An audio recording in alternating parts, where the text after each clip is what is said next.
Sorry. All right. Good evening. This is the Planning Commission meeting for March 27, 2025. Can we please have this is the call to order. Can we please have the roll call? Yes, Vice Chair, right before we go into the roll call, I'd just like to introduce our two new commissioners. We have our new Commissioner Melissa McCaverty. She was selected, both were selected at the last City Council meeting, and we also have Steve Taylor.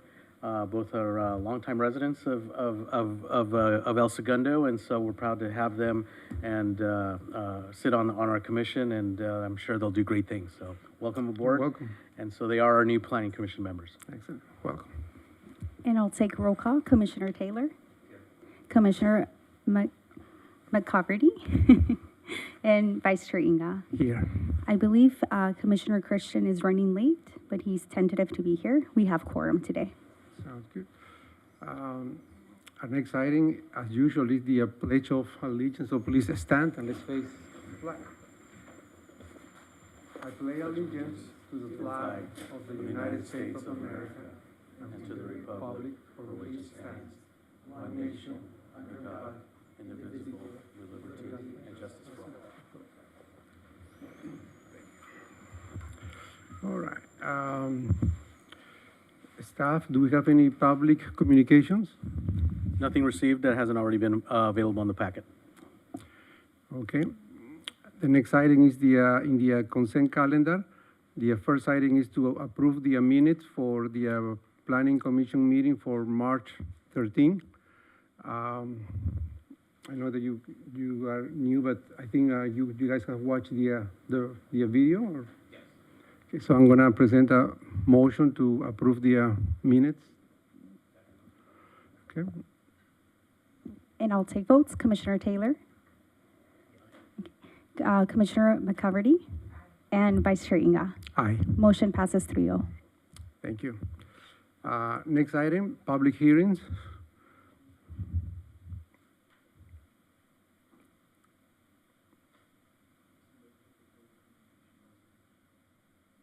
Did we skip public communications or?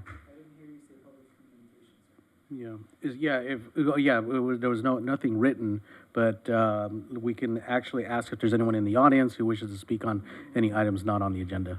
Absolutely. If we have someone in the audience who would like to come to the podium and share some communication with us.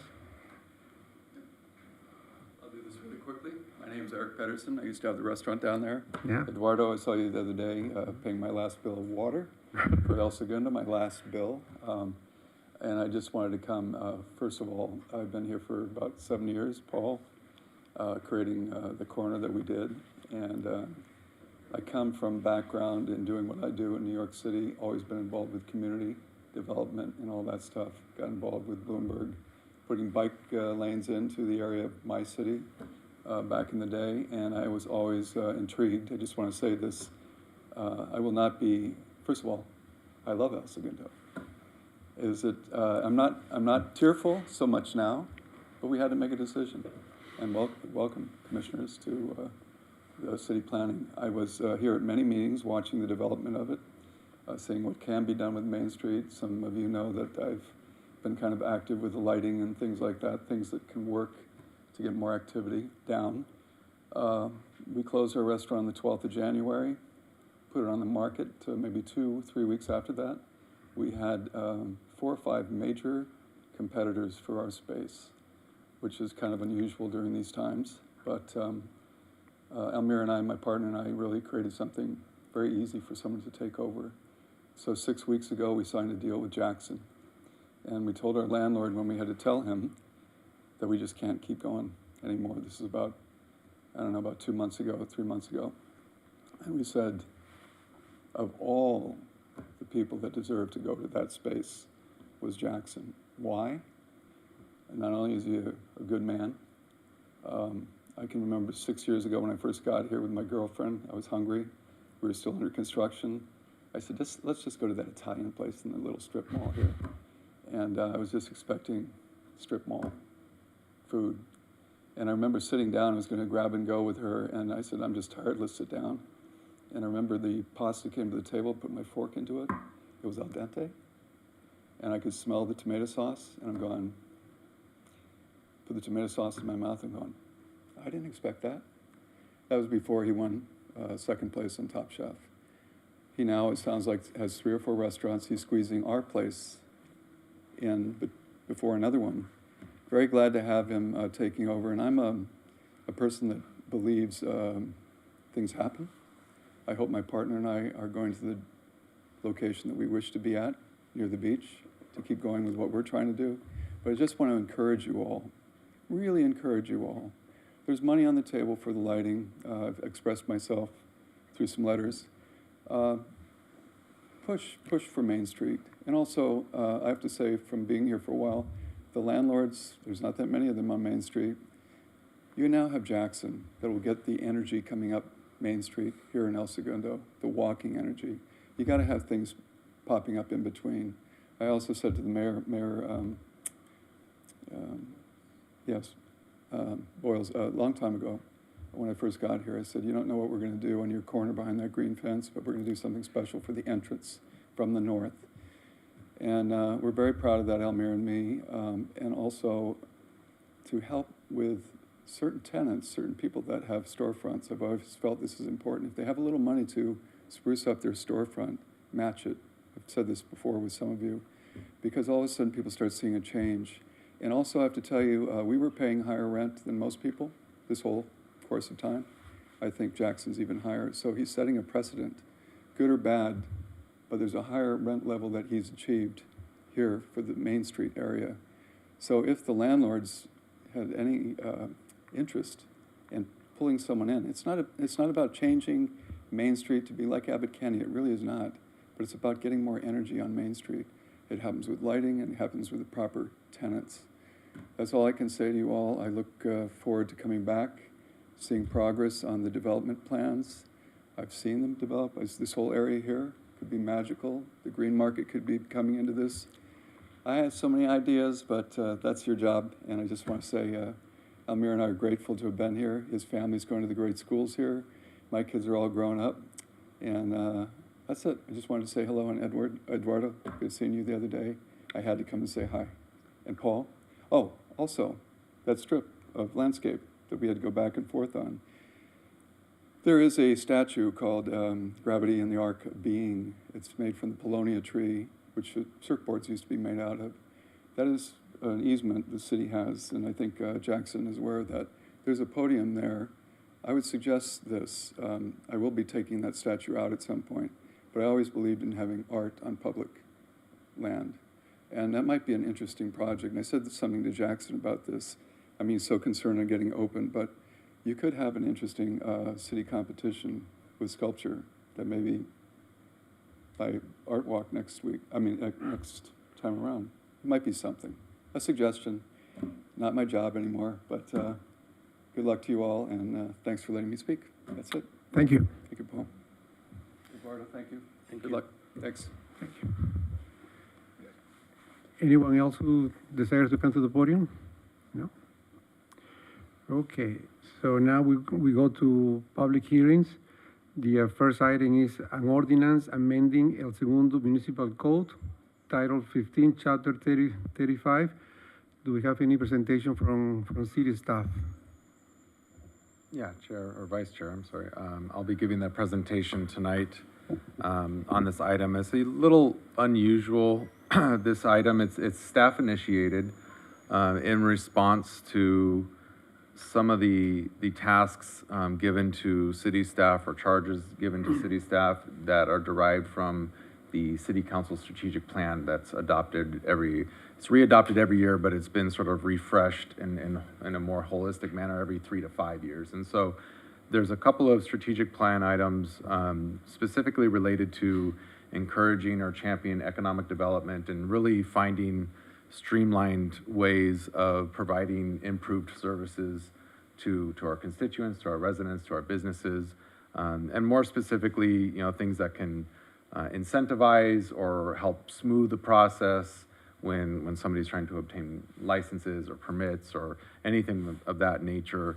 And especially in today's economic climate, construction is expensive, financing is expensive.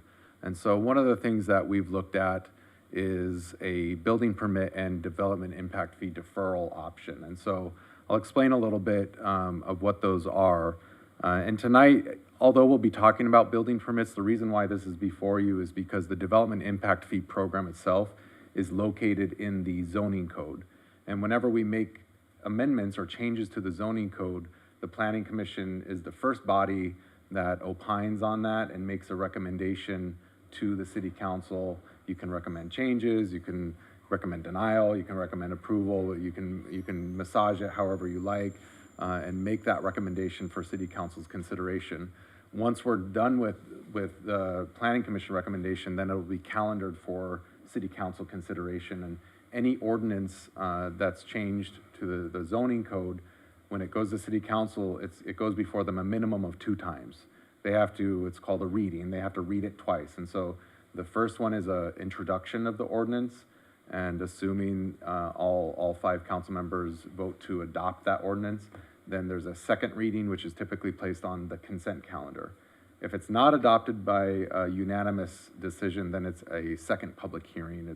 But it's still a second reading, and it can also be approved by majority vote the second time as well. And so with that, I'll just give a little bit of background.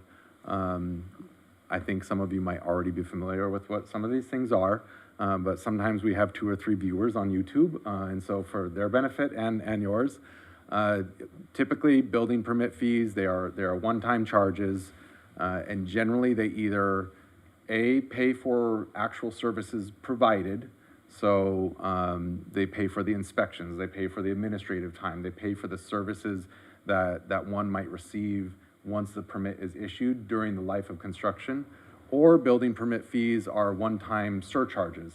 So as part of our building permit fee schedule, there's a tech surcharge, and that helps pay for sustaining our permit system, our online permit system, or the technology that we use to maintain our permit system, the digitization, the Laserfish that stores all of the digital files. There's also other surcharges like the general plan maintenance surcharge, and so that's a small fee that we collect on top of the building permit fee that gets put essentially in a savings account. And when that savings account accumulates enough, we use those funds to fund major overhauls of our zoning code or our general plan, or most recently the downtown specific plan or Smoky Hollow specific plan, and even more recently the kickoff of our general plan land use element update. So there's a series of one-time fees that are either paid for direct services provided during the life of that permit, or the surcharges that pay for how we essentially maintain and administer our system and our codes, basically. Then there's development impact fees. Development impact fees are one-time charges that are intended to cover the cost of future demand on city services and infrastructure. So the easiest example and the most common is probably the park in lieu fee. Whenever a single family home or an apartment unit or any unit of any type is built, there's a park in lieu fee. A lot of cities call it the Mello-Roos fee, but it's relatively common, and there is a direct correlation between the amount collected and the dollar value of what it would cost to procure or purchase additional parkland to accommodate the additional population that's generated when new residential units are created. So similar concept, but they're development impact fees for streets, for sewers, for city facilities, for public safety, police and fire. And I think we have 11 total fees now. There used to be only 4, but as of 2022, the city adopted 11 different development impact fees. And a little bit about that, when it was June of 2022, there was such a significant increase in the development impact fees that had not been updated in well over a decade, that council decided to phase in the development impact fee. So in year 1, we only collected 50% of that fee. In year 2, 75%, and in year 3, 100% of the fee. And that was just because it was such a large jump. There was a sort of initial reaction that we're going to get a lot of phone calls from how much this. I mean, I think just ADUs or residential units went from a park in lieu fee of $4,000 to $40,000. And so it was such a significant increase that at the time, City Council felt it important to phase it in just to ease ourselves and our constituents into the full fee. But the intention of development impact fees, again, is to provide funding for future costs of future improvements to infrastructure. And then these fees are increased every year based on the CPI.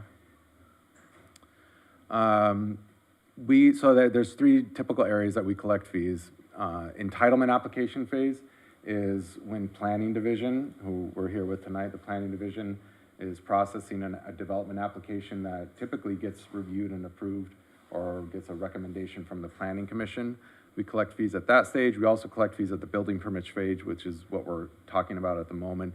And then the certificate of occupancy or final inspection phase, which is what we're suggesting we might move to, or at least allow folks to pay certain fees at the latter end instead of the middle or the beginning.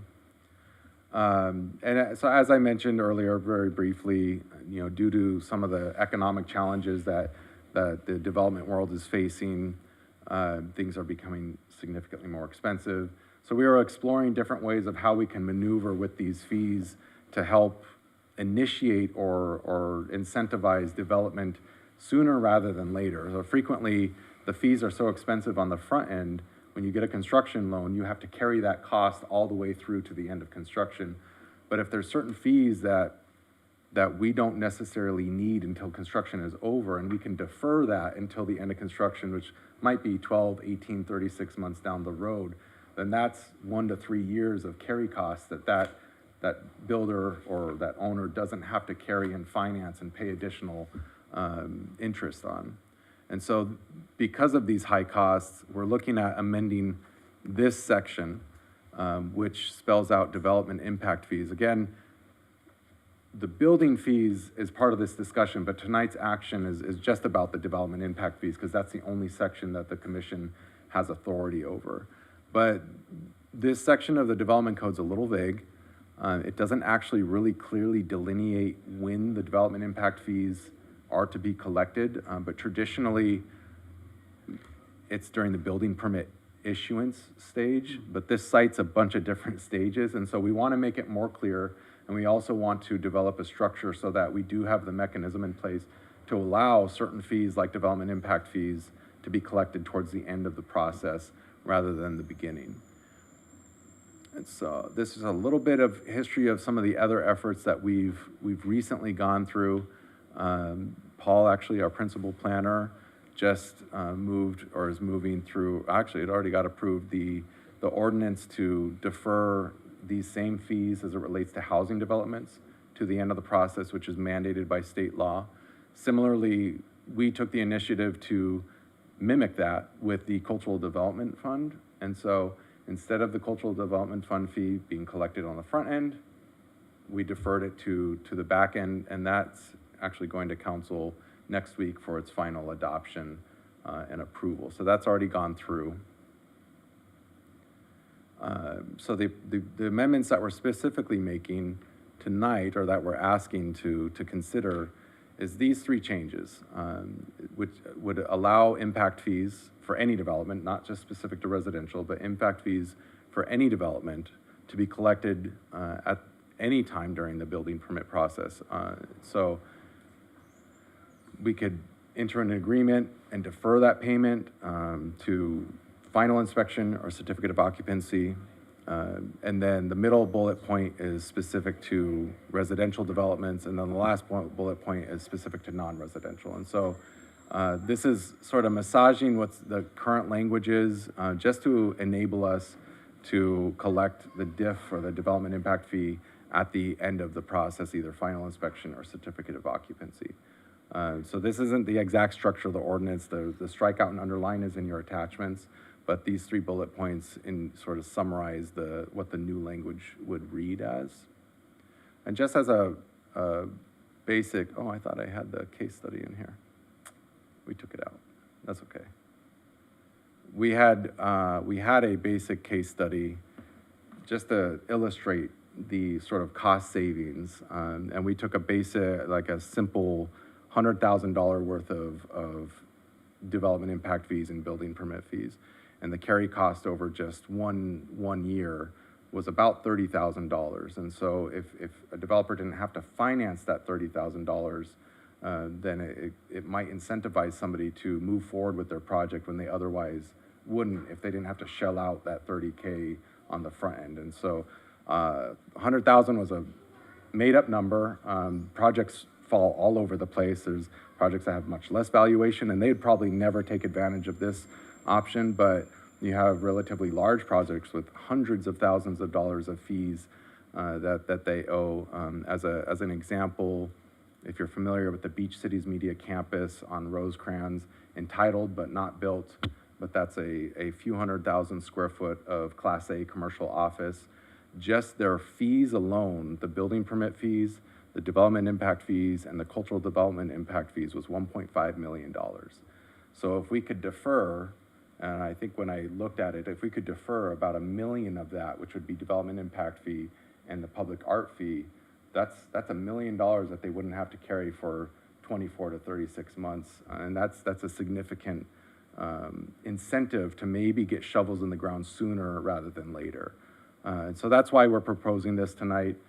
We did take it to City Council just as a discussion item several weeks ago and received direction from Council to move forward with something of this nature. And so the first step in the process is to bring it to the Commission and deliberate and see what feedback you might have and make changes to it if you wish, or enhance it if you wish, or simply say that we don't think it's a good idea.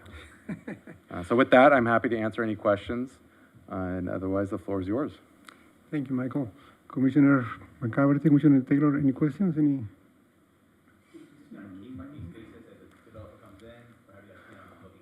Yeah, the default would be collecting fees as we always do, which is on the front end.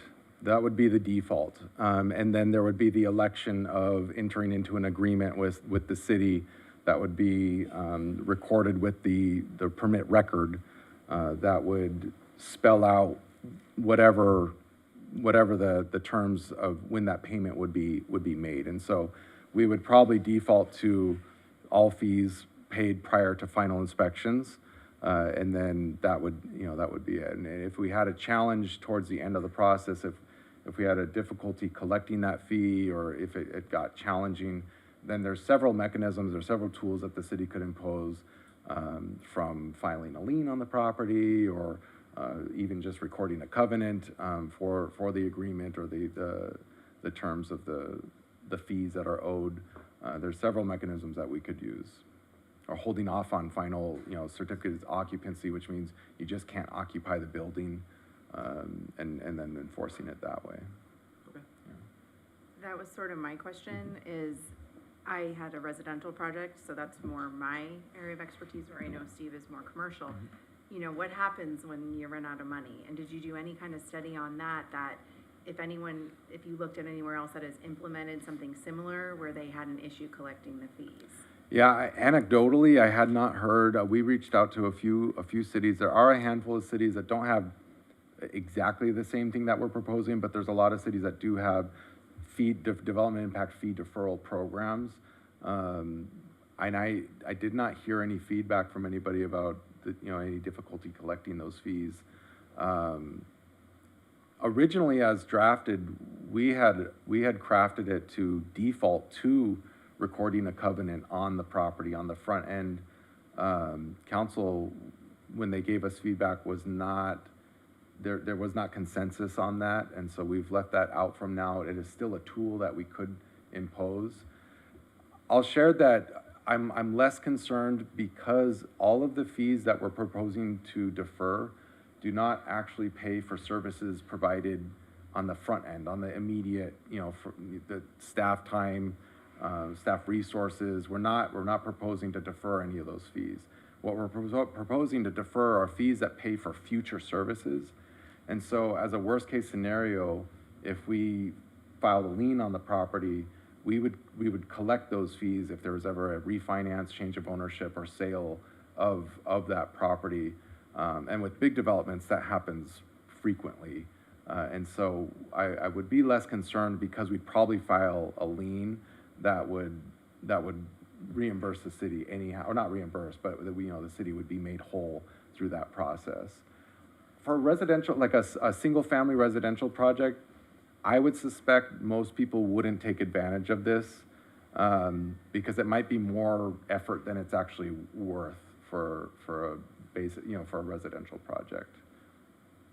I could be wrong, that's conjecture, but my suspicion is that most single-family projects probably wouldn't take advantage of something like this.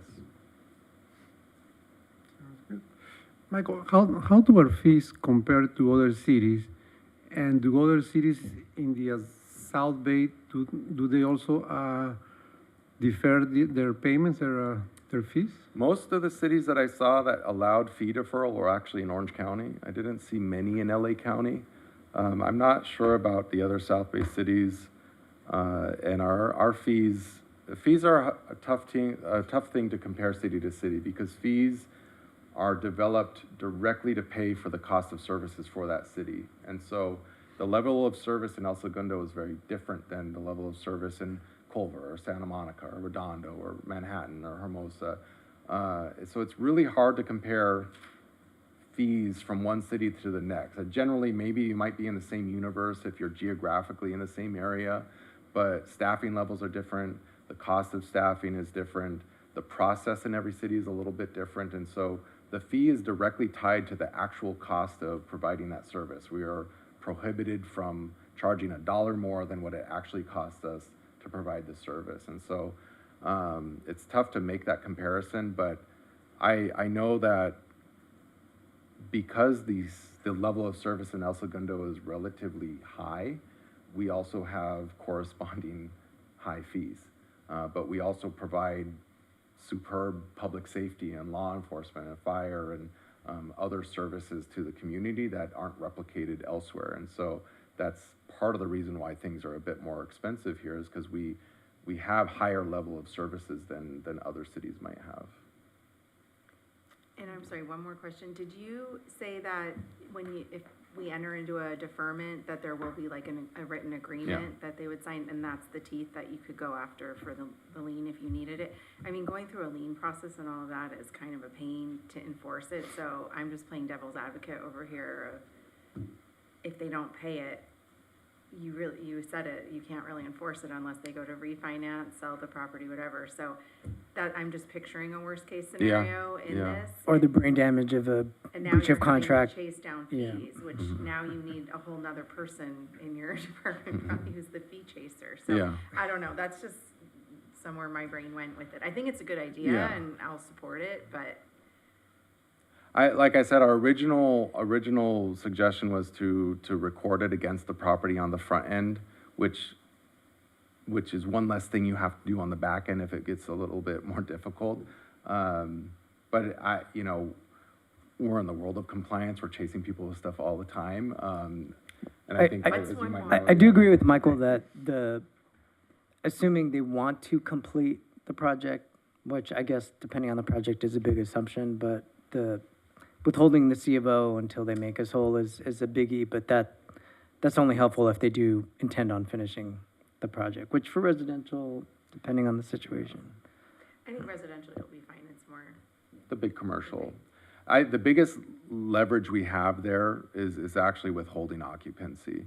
If they cannot move in and start running whatever it is, their business or operation, that is the largest, that's where they're losing the most money. Every day that they cannot move in and operate is probably far more expensive in the long run than our fees are going to be. And so that's probably the most significant leverage that we will have. Sometimes that also requires legal action. We might not issue a C of O and people still move in, and then we have to go down a code compliance route. And we do that now anyhow. Not a whole lot's gonna change about that process, but that's probably the biggest lever that we can pull in this process. And I will say for a hypothetically large commercial project, it's not out of the question that we would have a development agreement in place that would be recorded against the property. So, I mean, and which might have its own timing nuances on when things are to be paid, fee-wise, unique to that property. But with DAs, it is a unique vehicle that might give us a little more a little more recourse for a breach. Thank you. Anything else, or? No?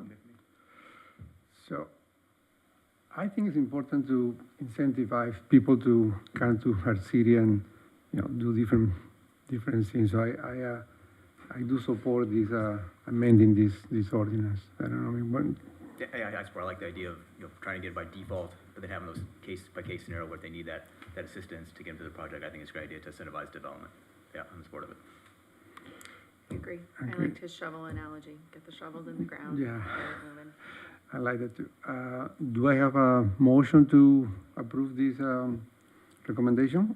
Vice Chair Inga, we do have to open up public communication for the item, if you want to do that before we take a motion. Sure. Any public communications in these items? Have we received anything?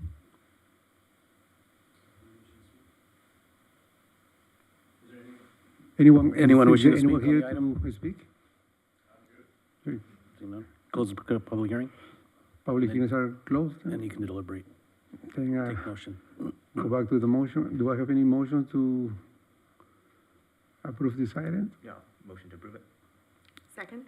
Okay. And then I'll take votes. Commissioner Taylor, Aye.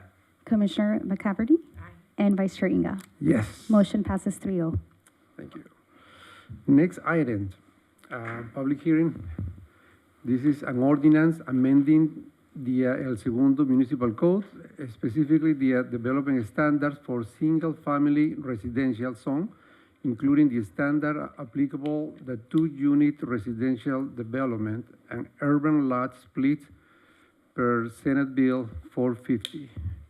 Do we have a staff presentation? Yeah, yes, we do, Vice Chair Inga. I'll just go ahead and just give a brief background before I hand it over to Paul. So, as the commission knows, for the past 8 to 10 years, the state of California has been really proactive in passing a lot of new laws that come into effect every year. The biggest one was back in 2017 when the state mandated that ADUs be allowed by right. And over the years, they've been tightening up those regulations. And it's all in an attempt to really facilitate housing because of the housing crisis that's identified by the state. And one of the programs or bills that was passed several years ago was SB 9, which mandated ministerial approval of single-family residential lots in the R1 zone and allowed development on each of those lots for up to 2 units. We typically refer to those as SB 9 lots or urban lot splits.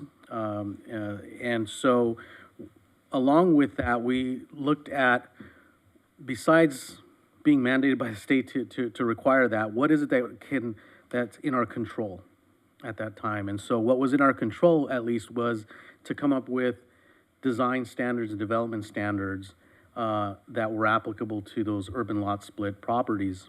So knowing that we at least had some sort of something that we could control and to avoid or to mitigate any kind of impacts with respect to development of those lots, upon recommendation by the Planning Commission, the City Council adopted regulations, some objective design criteria, standards and design standards for those urban lot split properties.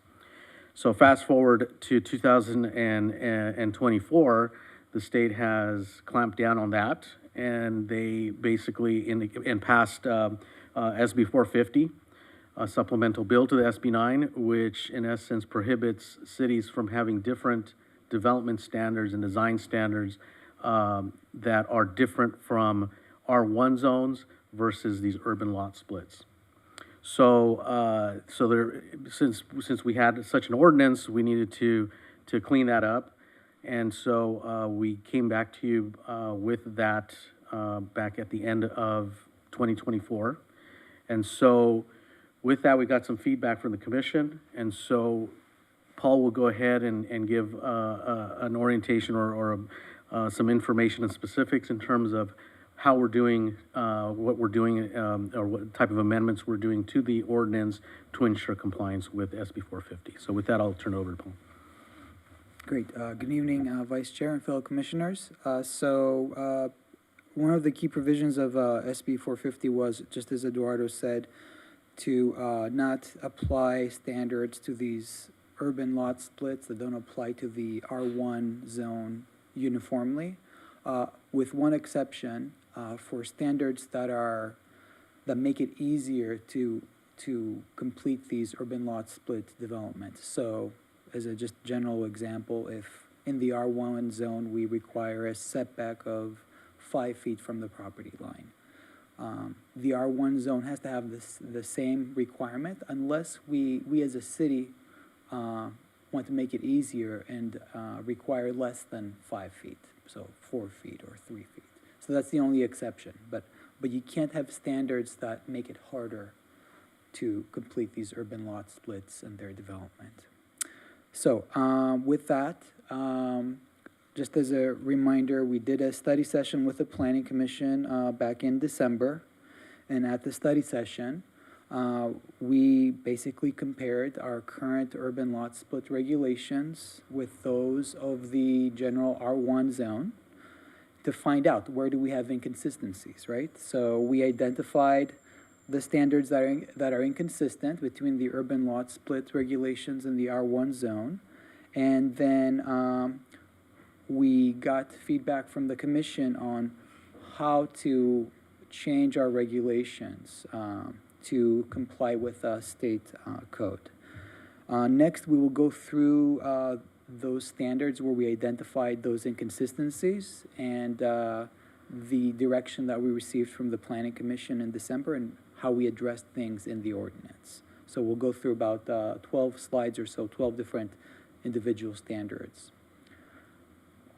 So the first standard is the height standard. There is a difference between the two regulations in the urban lot split chapter of the code. We had a sort of a flat 26-foot height limit, which was different from the R1 zone. The R1 zone had two different standards, one for pitched roofs and one for flat roofs, which tend to kind of incentivize having pitched or gabled roofs. When we discussed that in December, the Planning Commission directed us to apply the R1 zone standard uniformly, and that's what we've done in the ordinance before you. The next standard is the front yard setback. The urban lot split regulations had a minimum of 22 feet, but with an exception for certain cases. The R1 zone had a flat 22 feet. The R1 zone used to have that same exception, but we did an amendment a few years ago and kind of removed that for the purpose of simplifying the code. And so the Planning Commission gave us the direction to kind of make things uniform, apply the R1 standard uniformly.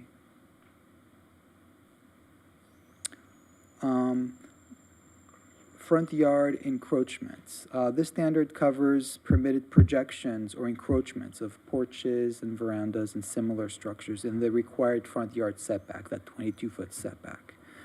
It is essentially an incentive for homes to have a front porch or a veranda. The urban lot split code had slightly different language, so we recommended, and your direction to us was to simply apply the R1 standard uniformly. And there's 5 different exceptions or projection categories there that allow porches to project into that 22-foot setback, up to 6 feet in some cases.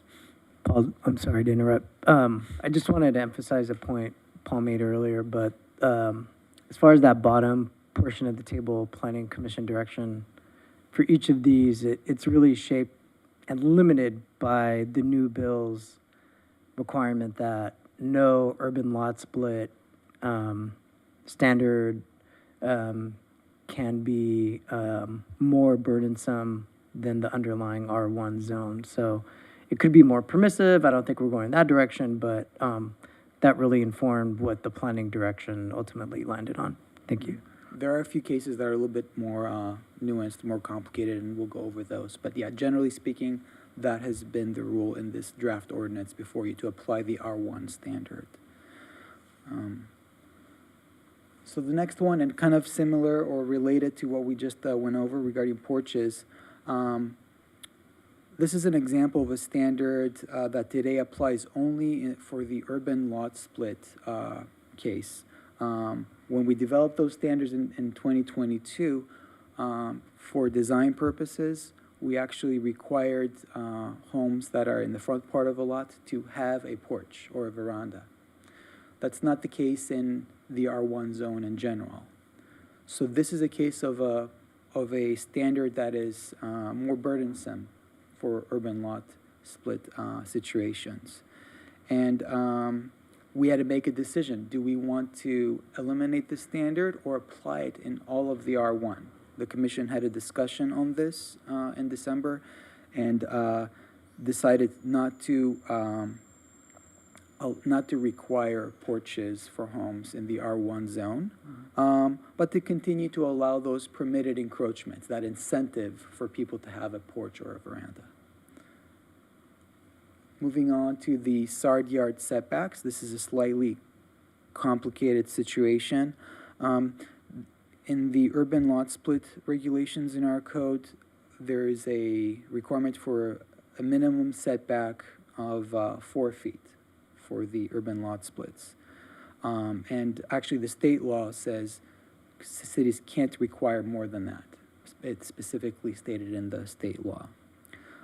The rest of the R1 zone has a standard of a minimum of 10% of a lot width, but never less than 3 feet and never more than 6 feet. And that applies to lots over 25 feet in width.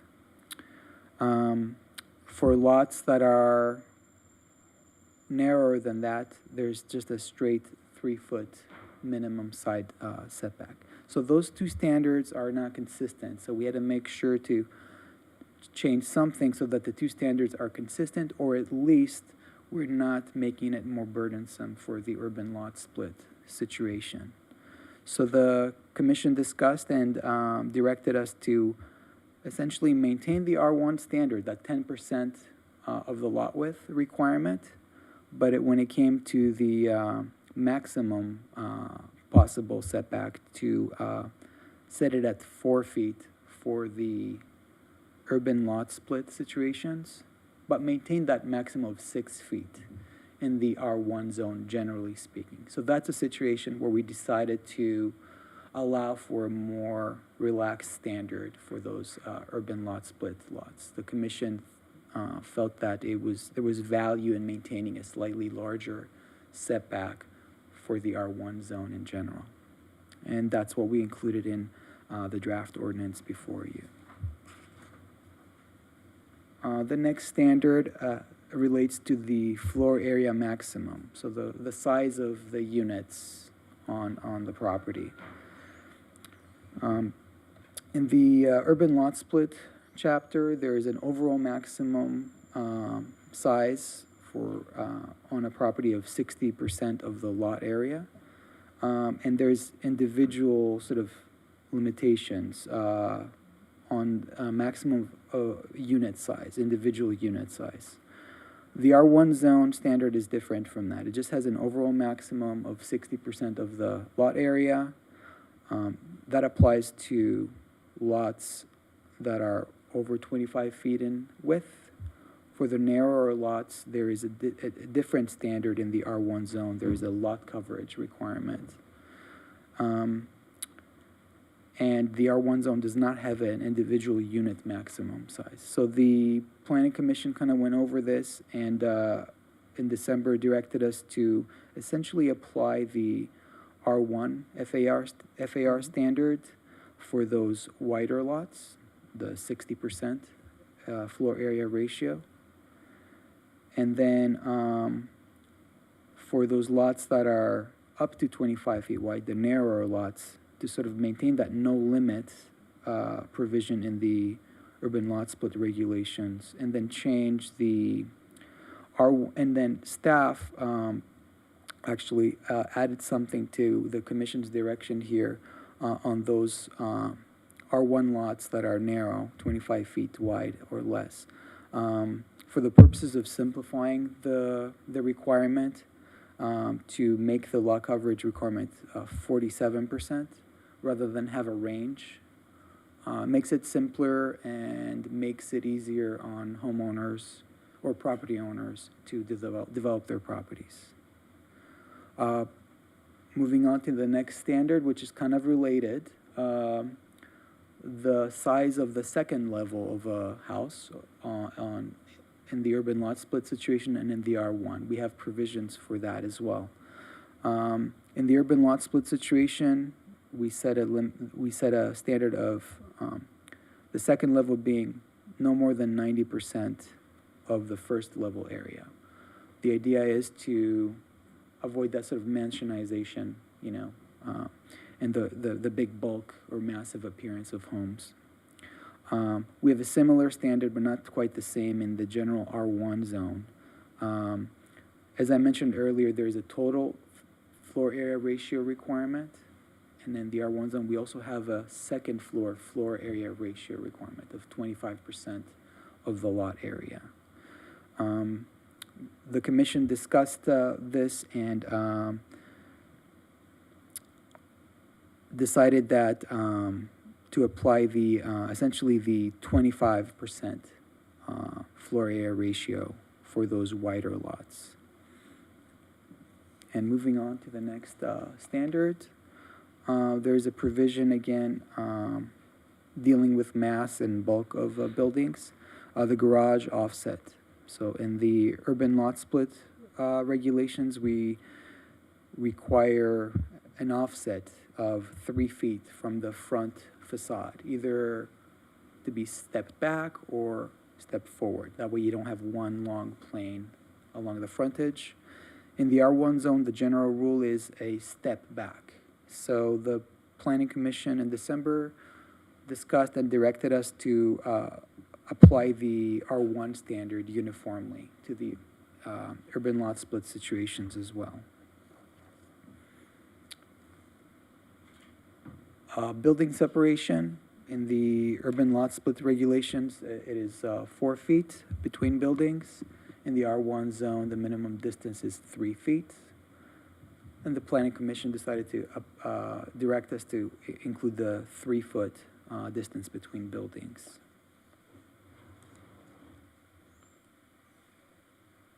And this is kind of an interesting standard. This standard entry orientation is not addressed in the general R1 regulations.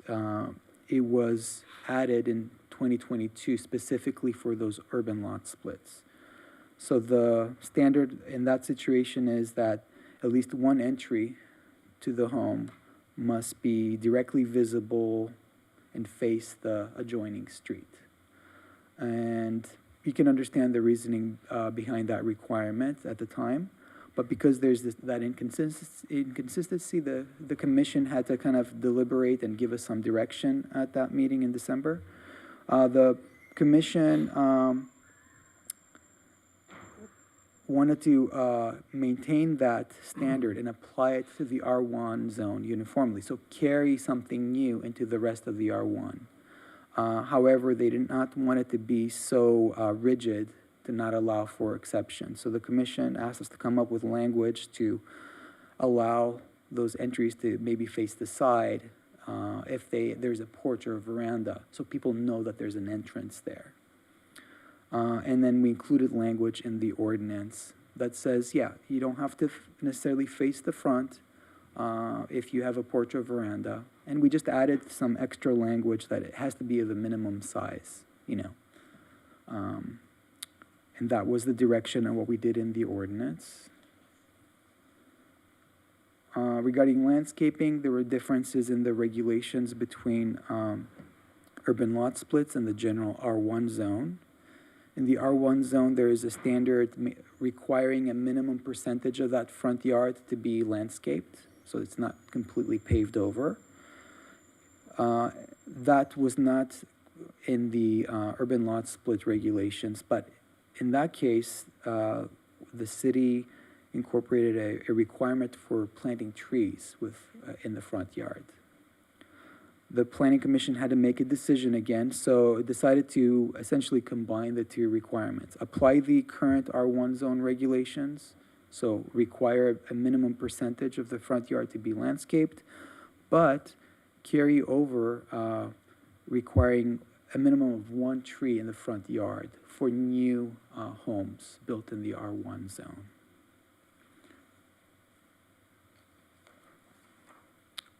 Just have a few more of these standards to go over, just letting you know, just a couple more. Maximum driveway widths. The urban lot split chapter actually had a pretty strict standard requiring a maximum of 10 feet for driveways onto the property. The R1 zone has a range, so depending on the situation, there's a minimum and then there's a maximum standard. So the commission deliberated and gave us direction to include and apply the R1 zone driveway standard kind of uniformly. And regarding alley access, there's a slight difference there. In the R1 zone, all vehicle access must be from an alley if there's an alley behind the property. That applies to the urban lot split, but there is an exception built into the regulation there. For purposes of simplicity, the Planning Commission directed us to apply that R1 simpler standard throughout. And this is the last item, major change in the ordinance, affordability. For urban lot splits in 2022, the city included a requirement that at least one of the new units built on the property with 2 units be affordable at a certain income level. There's an inconsistency there, and the Planning Commission directed us to essentially remove that affordability requirement from the urban lot split properties. And that covers all the major standards and situations where we made changes to our regulations. With that, we would recommend that you hold your public hearing and adopt a resolution recommending City Council adoption of the draft ordinance in this case. That concludes my report. We'll be happy to take questions. Thank you, Paul. I do remember our study session from December, and thank you for making all those changes. Any comments, feedbacks, commissioners? I don't really have any comments or feedback because I know you went over it at the study session, so. Yeah, and one thing to point out here is that we don't have a lot of options. The state is requiring us to make changes to our code to make things consistent. But we definitely took our time and try to discuss this with the commission and public. This is the second meeting on that same topic, and to do what we can to maintain a good level of sort of regulation on development in the R1 zone. And it was, I think, great, maybe this is an opinion, that we were able to carry some interesting ideas from those urban lot split regulations into the R1 zone. One tidbit I wanted to add, folks, maybe the general public might be aware of, after SB 9 was adopted and implemented, there was a lot of consternation and worry about the erosion of R1 zoning, and there were 6 charter cities that sued the state, and they got a judgment that said, at least as to them, SB 9 did not apply, and telegraphed that if the legislature made certain findings, they could close that loop and it would apply to charter cities. And part of this new bill, SB 450, that did actually make the requisite findings in order to close that gap. So some cities are actually looking to become charter cities just to not be subject to SB 9, but that's not going to be an option as to this anymore. But just a little tidbit. Thank you. Just a quick one, using that last split where the affordable housing for that second unit, is that affecting the state requirements or is there any ripple effect to that? I'm sure it's not, just. No, it's not affecting state requirements. It's not a policy that was part of the city's recently adopted housing element. So there are no repercussions with respect to our housing element or compliance with the housing element. And then like on the tree requirement for R1, I noticed that they put that one, is it, like how big would you, like a 24-inch box? I noticed that is this going to be the same standard as that urban lot split, just carrying it over to the R1? It is a 24-inch box, Okay. minimum size, yes. Okay. I literally wrote tree, Oh. so if I was gonna ask a question, that was the one I was gonna ask. It's a good Good question. job, Steve. Anything else? No? So then I will present a motion to adopt resolution. Vice Chair, you need to open the public hearing. If there's anyone who wishes to speak on the item. I'm opening public hearings. Anyone who likes to speak on that item? Nothing? Seeing none, we can close the public hearing and deliberate. Public hearings are closed, so now I present a motion to adopt Resolution 2963, recommending City Council adopt an ordinance amending El Segundo Municipal Code regarding developing standards for the single-family residential R1 zone, including standards applicable to two-unit residential developments and urban lot splits pursuant Senate Bill 450. Do I have a second? Second the motion? Okay. And I'll take votes. Commissioner Taylor? Aye.